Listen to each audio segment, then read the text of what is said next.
함께 우리 신앙을 고백하시겠습니다. 나는 전능하신 아버지 하나님 천지의 창조주를 믿습니다. 나는 그 유일하신 아들 우리 주 예수 그리스도를 믿습니다.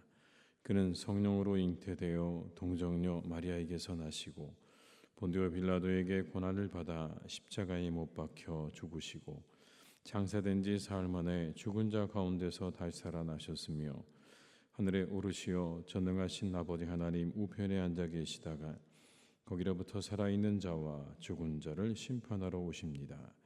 나는 성령을 믿으며 거룩한 공교회와 성도의 교제와 죄를 용서받는 것과 몸의 부활과 영생을 믿습니다. 아멘. 찬송가 524장을 찬양하시겠습니다. 524장입니다.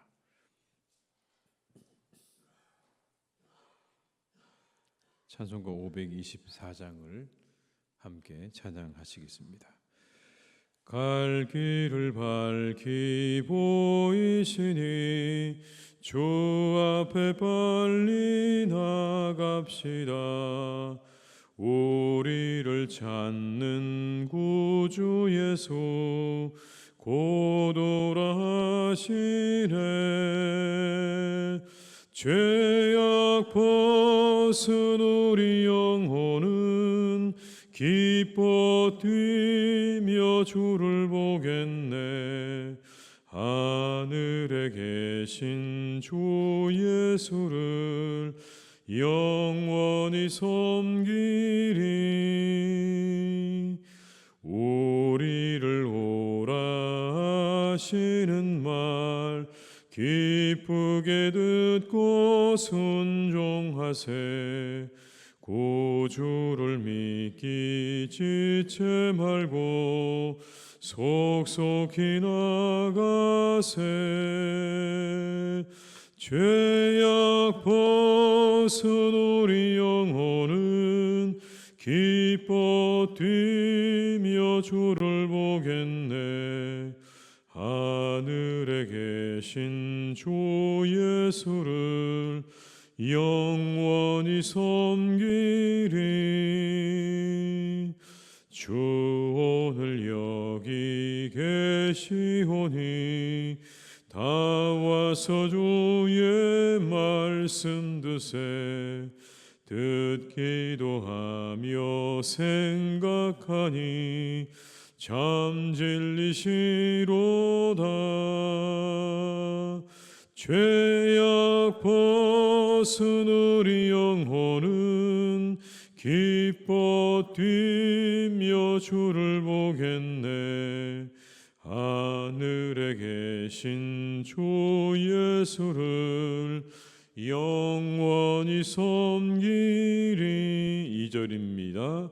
우리를 오라 하시는 말 기쁘게 듣고 순종하세. 구주를 믿기 지체 말고 속속히 나가세. 죄악 벗은 우리 영혼은 기뻐 뛰며 주를 보겠네. 하늘에 계신 주 예수를 영원히 섬기리. 주 오늘 여기 계시오니 다 와서 주의 말씀 드세. 듣기도 하며 생각하니 참 진리시로다. 죄악 벗은 우리 영혼은 기뻐 뛰며 주를 보겠네. 하늘에 계신 주 예수를 영원히 섬기리.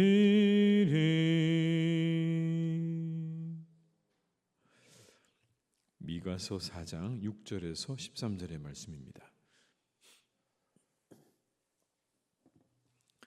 미가서 4장 6절에서 13절의 말씀입니다. 말씀을 함께 봉독하시겠습니다. 여호와께서 말씀하시되 그날에는 내가 저는 자를 모으며 쫓겨난 자와 내가 환난 받게 한 자를 모아 발을 저는 자는 남은 백성이 되게 하며 멀리 쫓겨났던 자들이 강한 나라가 되게 하고 나 여호와가 시온산에서 이제부터 영원까지 그들을 다스리라 하셨나니 너 양떼의 망대여 딸 시온의 산이여 이전 권능 곧 딸 예루살렘의 나라가 내게로 돌아오리라. 이제 내가 어찌하여 부르짖느냐 너희 중에 왕이 없어졌고 내 모사가 죽었으므로 내가 해산하는 여인처럼 고통함이냐 딸 시온이여 해산하는 여인처럼 힘들어 나올지어다. 이제 내가 성읍에서 나가서 들에 거주하며 또 바벨론까지 이르러 거기서 구원을 얻으리니 여호와께서 거기서 너를 내 원수들의 손에서 속량하여 내시리라. 이제 많은 이방 사람들이 모여서 너를 치며 이르기를 시온이 더럽게 되며 그것을 우리 눈으로 바라보기를 원하노라 하거니와 그들이 여호와의 뜻을 알지 못하며 그의 계획을 깨닫지 못한 것이라. 여호와께서 곡식단을 타작마당에 모음같이 그들을 모으셨나니 딸 시온이여 일어나서 칠지어다. 내가 내 뿔을 무쇠 같게 하며 내 굽을 놋 같게 하리니 내가 여러 백성을 쳐서 깨뜨릴 것이라. 내가 그들의 탈취물을 구별하여 여호와께 드리며 그들의 재물을 온 땅에 주께 돌리리라. 아멘. 신약 성경 말씀 가운데 이런 말씀이 있죠. 선절로 생각한 자는 넘어질까 조심하라 라는 말씀이 있습니다. 선절로 생각한다는 것이 그때 성공했다고 생각되면이라는 그런 말인 것이죠. 그러면 넘어질까 주의하라고 말씀합니다. 그러니까 우리가 넘어지는 이유 중에 하나가 바로 성공에 있다 이런 말씀이겠죠. 성공하면 주의해라. 왜냐하면 넘어질 수 있다. 그렇다면 왜 성공이 넘어지는 이유가 되는 것입니까? 이 성공이 교만을 불러오기 때문에 그렇습니다. 성공했다고 하는 순간에 교만해지는 것이 바로 사람인 것이죠. 사람들이 가지고 있는 속성입니다. 내가 뭔가를 이루었다고 생각하면, 올라갔다고 생각하면 그 순간부터 교만해지기가 쉬워지는 겁니다. 그런데 그렇게 되면 그때부터 무리수를 두게 되는 겁니다. 사람이 교만해지면 그때부터 무리수를 두기 시작하는 거죠. 모두가 다 비슷합니다. 비슷한 패턴이죠. 이스라엘의 출애굽을 생각해 봐도 그렇습니다. 출애굽하려는 이스라엘 백성들을 바로가 막아섰습니다. 그런데 10가지의 재앙을 맛보고서야 이스라엘을 내보내 주었습니다. 교만해지니까 누구와 함께 싸우려고 하는 겁니까? 하나님을 상대로 싸우는 겁니다. 그게 교만한 사람의 특징인 겁니다. 하나님을 상대로도 싸우는 거예요. 무리수죠. 성공했다고 생각되면 교만해지고 그것이 무리수를 두게 하는 겁니다. 그리고 그 무리수가 결국 멸망을 자초한다라는 겁니다. 반면에 겸손은 존귀의 길잡이라고 잠언서는 말씀하죠. 존귀의 길잡이. 겸손한 사람 존귀하게 된다. 그렇다면 겸손이 뭡니까? 주제를 아는 거죠. 교만은 주제를 잃어버리는 겁니다. 그런데 겸손은 주제를 아는 겁니다. 자신의 주제를 아는 것이 겸손입니다. 근데 그 겸손이 그 사람을 존귀하게 만들어준다. 어떻게 우리가 그러면 겸손해질 수 있을까라고 하는 거죠. 그건 한 가지를 기억하는 것에서 가능합니다. 우리가 철저하게 하나님의 계획 속에서 살아가는 존재라는 것을 잊지 않는 겁니다. 하나님의 시간과 하나님의 시간표 안에 살아가는 존재임을, 그 계획 안에서 우리가 살아가는 존재라는 걸 잊지 않는 게 우리를 겸손하게 만들어주는 겁니다. 오늘 본문이 우리에게 우리가 어떤 존재인지를 알게 해주시는 그런 본문입니다. 다시 한번 여러분 이 본문의 말씀을 시간적으로 제가 정리해 보게 되면 먼저 9절과 10절은 바벨론에서 돌아오게 될 것에 대한 예언입니다. 한번 같이 읽어보겠습니다. 9절과 10절입니다. 이제 내가 어찌하여 부르짖느냐 너희 중에 왕이 없어졌고 내 모사가 죽었으므로 내가 해산하는 여인처럼 고통함이냐 딸 시온이여 해산하는 여인처럼 힘들여 나올지어다. 이제 내가 성읍에서 나가서 들에 거주하며 또 바벨론까지 이르러 거기서 구원을 얻으리니 여호와께서 거기서 너를 내 원수들의 손에서 속량하여 내시리라. 이 구절은 바벨론의 포로로 잡혀간 남유다의 백성들의 고통과 회복에 대한 말씀입니다. 그들이 부르짖고 고통할 것이다. 마치 누구처럼요? 해산하는 여인처럼 고통을 받게 될 거다. 그러나 그 시간은 마치 해산하는 여인이 그 고통의 시간을 지나고 나면 자녀를 얻는 것처럼 그 고통의 시간이 지나고 나면 분명히 회복이 있게 될 것이다. 기쁨이 있게 될 것이다. 라는 말씀인 겁니다. 그런데 이런 구절이 나옵니다. 바벨론까지 가서 구원을 얻게 될 것이다. 바벨론까지 가서 구원을 얻게 될 것이다. 나라가 패망하고 그들은 바벨론으로 포로로 잡혀갔지만 그곳에서 구원을 얻고 돌아오게 될 것이다 라는 말씀이죠. 그런데 여러분, 이 시점이 참 중요합니다. 미가 선지자가 예언할 당시는 BC 700년경 정도라고 그렇게 봅니다. 남유다가 언제 멸망했냐면 BC 586년에 멸망을 했습니다. 그러니까 미가가 지금 언제 예언을 하고 있는 거냐면 남유다가 멸망하기 120년 전에 예언을 하고 있는 겁니다.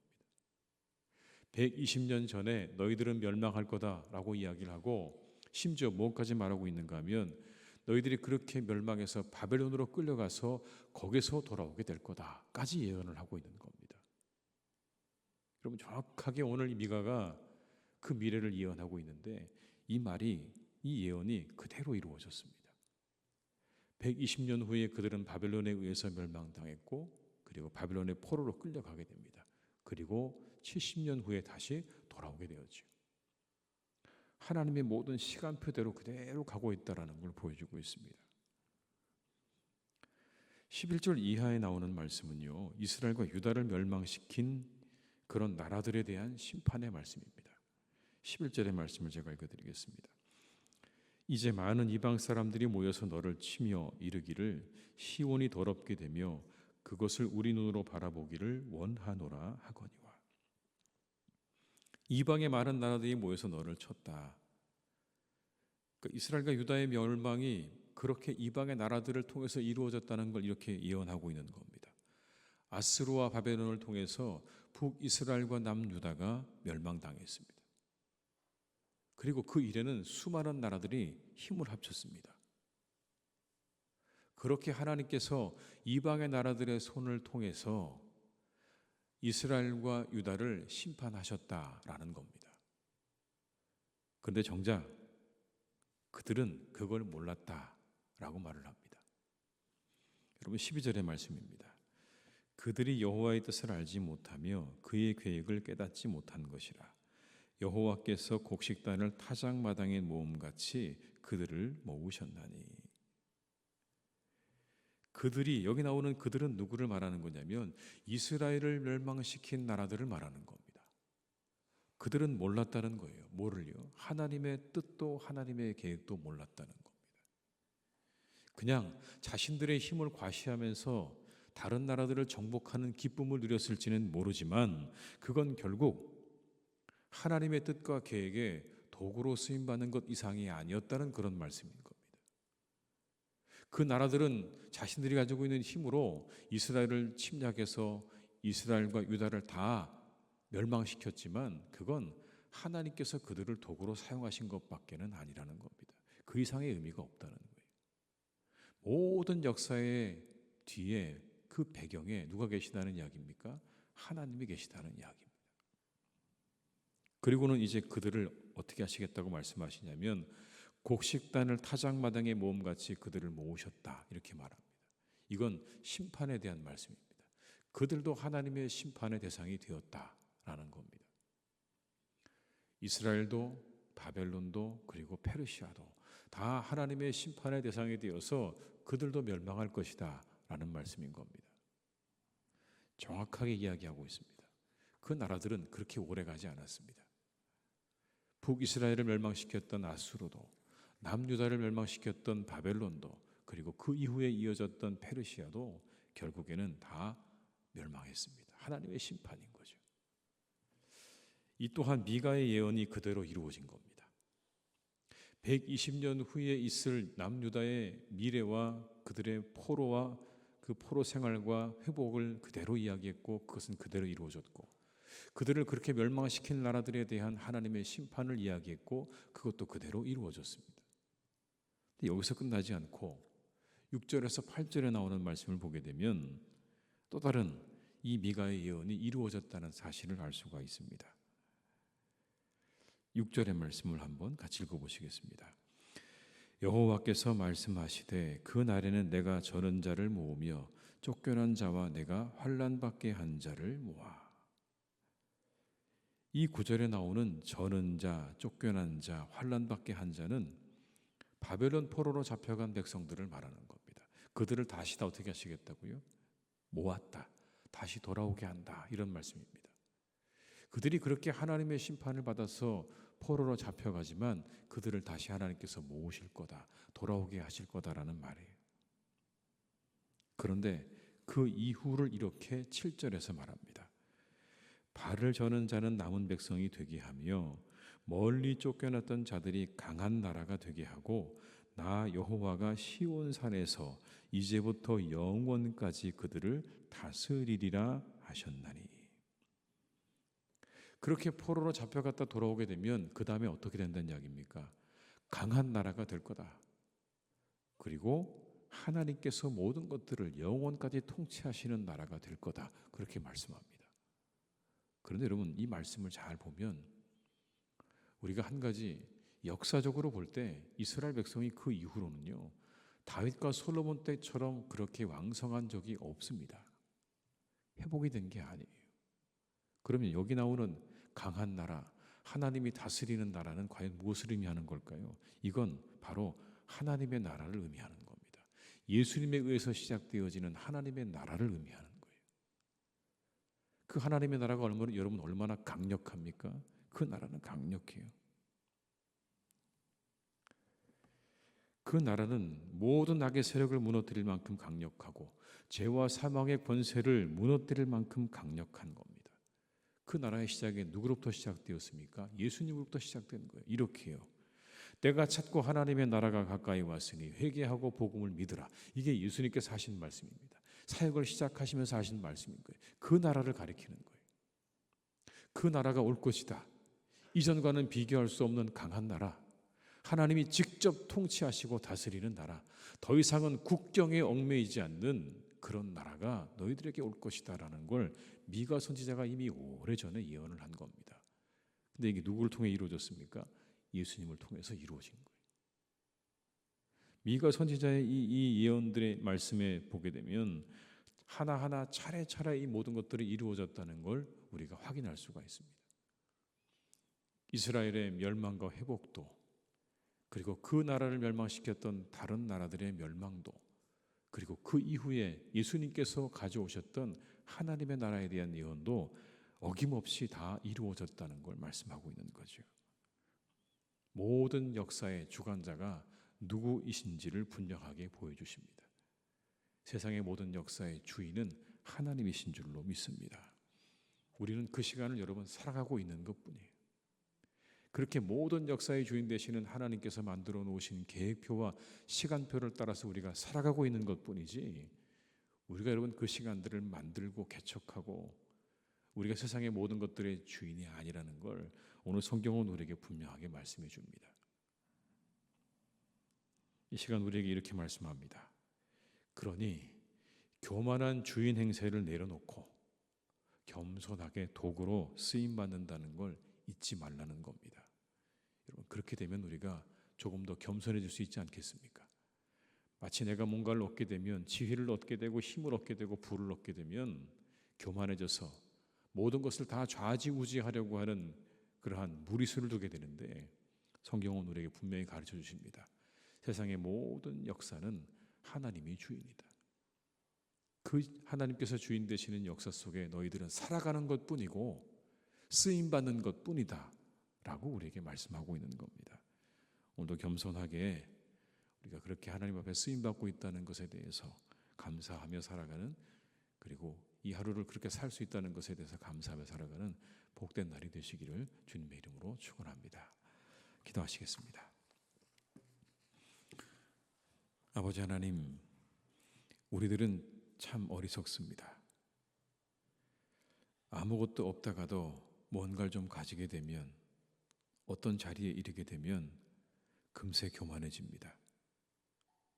지나간 시간들을 다 잊어버리고 이제 내가 마치 모든 것의 주인인 것처럼 행세하고 싶어지는 마음이 생기고 높아지고 싶은 마음이 생겨집니다. 하나님, 그래서 우리는 그 교만함 때문에 넘어집니다. 교만해지다 보니 무리수를 두게 되고 그 무리수가 우리에게 걸림돌이 되어서 그만 넘어지고 맙니다. 그러나 하나님, 겸손한 사람은 존귀하게 된다 말씀하셨습니다. 겸손이야말로 우리가 존귀하게 되는 길이라고 말씀해 주셨습니다. 겸손이 무엇입니까? 우리의 주제를 아는 것입니다. 모든 역사의 주인은 하나님이시고 세상의 모든 것의 주인도 하나님이시고 우리는 다만 그 시간을 살아가는 것뿐이라고 하는 것을 잊지 않는 것, 그리고 우리가 이루어놓은 어떤 것들은 내가 잘해서 내가 능력에 출중해서가 아니라 하나님께서 계획하고 준비하신 모든 일에 내가 쓰임받았다고 하는 것뿐이라는 것을 잊지 않는 것이 겸손인 줄로 믿습니다. 하나님, 우리 모두가 조금 더 겸손하게 살아갈 수 있도록 우리를 이끌어 주시기를 간절히 원합니다. 우리는 그 시간을 살아가는 것뿐이고 하나님의 손길에 붙잡혀서 쓰임받는 것뿐이라는 것을 항상 잊지 않고 살아가게 하여 주옵소서. 하나님, 그래서 우리가 겸손한 가운데 날마다 존귀하게 되어지고 많은 사람들과 함께 살아가는, 그리고 기쁨으로 살아가는 복된 사람들이 될 수 있도록 우리를 더욱 겸손하게 하시고 이하로 우리를 더욱 감사하게 이끌어 주시옵소서. 오늘도 우리의 생명을 연장시켜 주신 하나님 앞에 감사하고 우리 이렇게 하나님 앞에 나오게 하신 것에 감사하고 그리고 우리가 하나님 앞에 쓰임받고 있다는 것에 감사하며 살아가는 복된 날이 되기를 간절히 기도하오니 주님께서 오늘도 우리를 선하게 인도해 주시옵소서. 아버지 하나님, 사랑하는 우리 교회를 주님께서 또한 이끌어 주시기를 간절히 원합니다.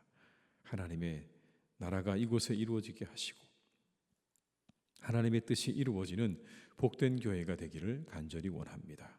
우리 모두가 하나님의 뜻과 계획에 발맞추어 나가는 교회가 되도록 주님 우리를 이끌어 주시기를 간절히 원합니다. 우리가 모든 것 다 내려놓고 하나님의 뜻을 향하여, 계획을 향하여, 그 뜻을 이루어 드리기를 향하여 앞으로 나아가는 교회가 되게 하실 줄로 믿습니다. 주님, 우리를 축복하시고 우리 교회를 축복하여 주시옵소서. 이곳이 아버지 하나님, 뭔가를 더 얻고 힘을 얻고 자리를 얻는 그런 곳이 아니라는 것을 우리 모두가 잊지 않게 하시고, 이곳에서 하나님 우리가 할 수 있는 최선의 것은 하나님의 뜻을 이루어 드리는 것임을 잊지 않게 하셔서 그 뜻을 하나하나 잘 이루어 드리는 교회가 되어 우리 모두가 하나님께 칭찬받는 성도와 교회가 되게 하여 주시옵소서. 아버지 하나님, 사랑하는 교우들을 주님께서 지켜주시기를 간절히 원합니다. 주님께서 도와주셔서 오늘도 우리의 삶을 평안하게 지키시고 인도해 주시기를 원합니다.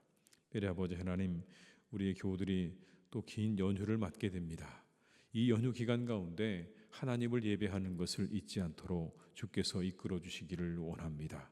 먼저 하나님께 예배할 줄 아는 그런 우리 모든 성도들 되게 하여 주옵시고, 어디에 가든지 무엇을 하든지 항상 하나님께 영광이 되어지고 기쁨이 되어지는 복된 우리의 성도님들이 다 되게 하여 주시옵소서.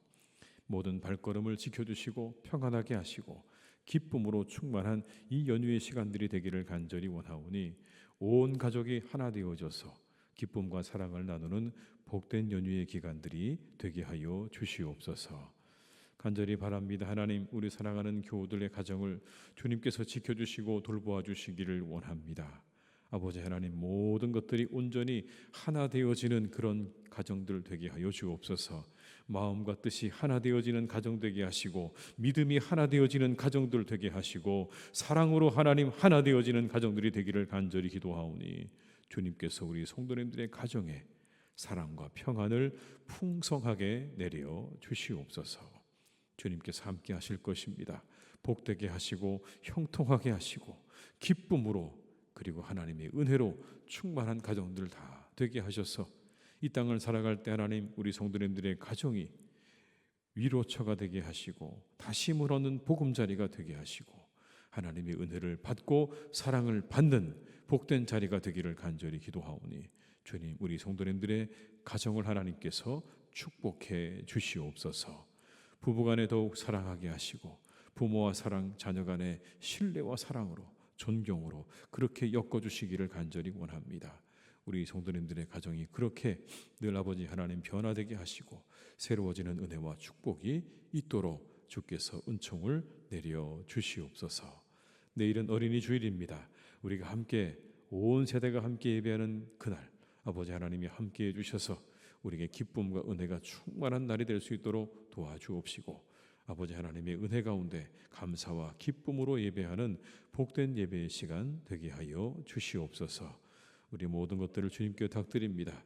이 새벽에 아버지 하나님 앞에 간절한 마음으로 기도하는 모든 것들이 주님께서 주시는 응답으로 이루어지는 복된 하루가 되게 해 주시옵소서.